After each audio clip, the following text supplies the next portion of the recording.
Gasoline is powerful, but each drop can give a 100% account of himself only when he finds the most efficiently designed gasoline system to help him along his journey. For a successful life, every drop of gasoline depends entirely upon what happens to him after he gets in the swim. Ah, a nice one. Let's go after that drop of gasoline.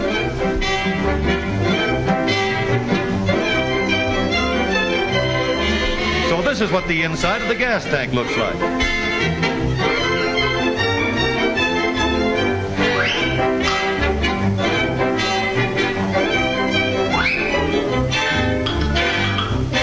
All right, we'll have to dive too. Here goes.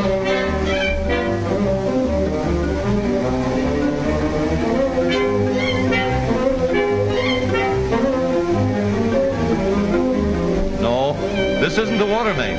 It's the gas line from the tank to the engine.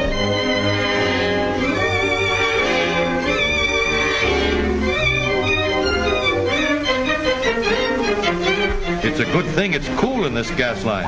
If it ever got warm, the gasoline would form vapor, and the pressure would hold the gas back in the tank.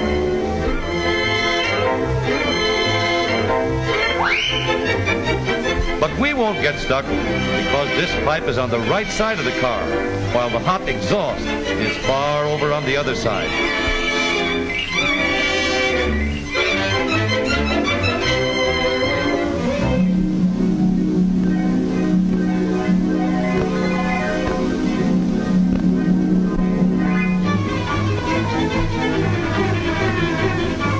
This is the gasoline pump that's been pulling the gasoline along all this time. Well, here we are in the little glass bowl below the gasoline pump. It's made out of glass, so the owner can easily see any sediment collecting on the bottom and have it removed whenever necessary.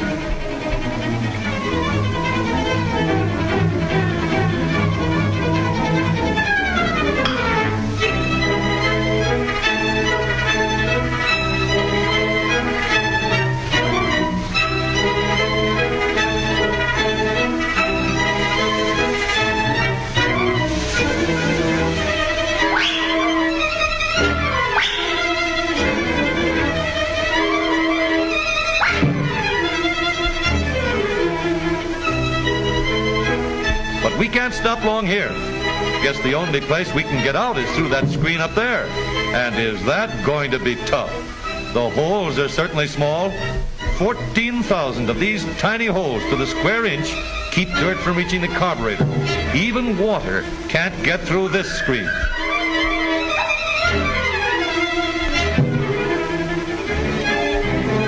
Whoa, he seems to be stuck. Must be a bit of dirt clinging to him. But as soon as it comes off, he'll get through all right. There, he made it. The pump is a trusty friend of the gasoline. Always supplies just the right amount. Whenever the car's going uphill or makes a sudden burst of speed, the pump automatically works harder. But we've got to keep moving on to the carburetor.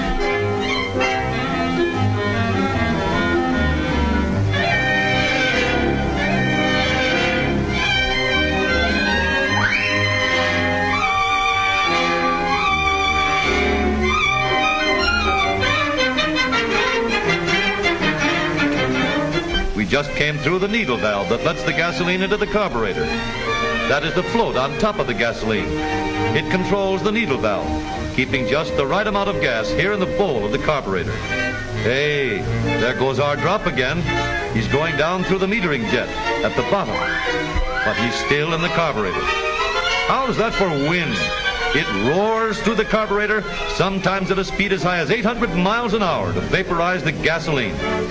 That funnel above and the other one below are called Venturi tubes. They control the speed and direction of this hurricane of air. 3 tubes in this carburetor keep raw gasoline from getting into the engine. An important reason why the 6 cylinders of this engine run on a very small amount of gasoline. But look, there's our drop over there again. Say, he's getting bigger. He's being mixed with air. He'll grow up to be about 17 times his original size, so he can do his best when he gets into the cylinder. Right down to the manifold that distributes the gasoline to the cylinders. Ouch! We're standing on the hot spot. All the drops mixed with enough air are floating right on past. The others stop here to be vaporized. This manifold heater cuts down waste and lets each drop of gasoline do its best.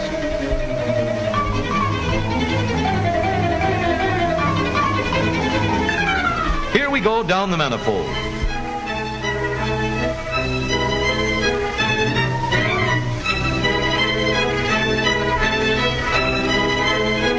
Gasoline is whirled through the manifold to keep the mixture uniform, speeded up in one place and slowed down in another, so the same amount of gas gets into each one of the cylinders.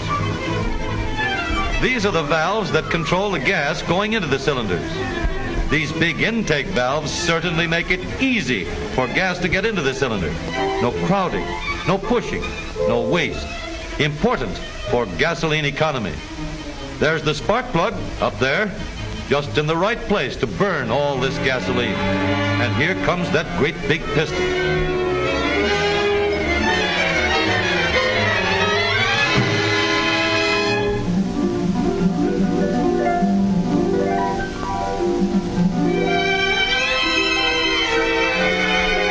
There's the exhaust valve opening up. And here comes the piston again. Lucky they made the exhaust valve large, too, so we can get out in a hurry. There goes the ghost of our drop of gasoline. Thanks to the engineers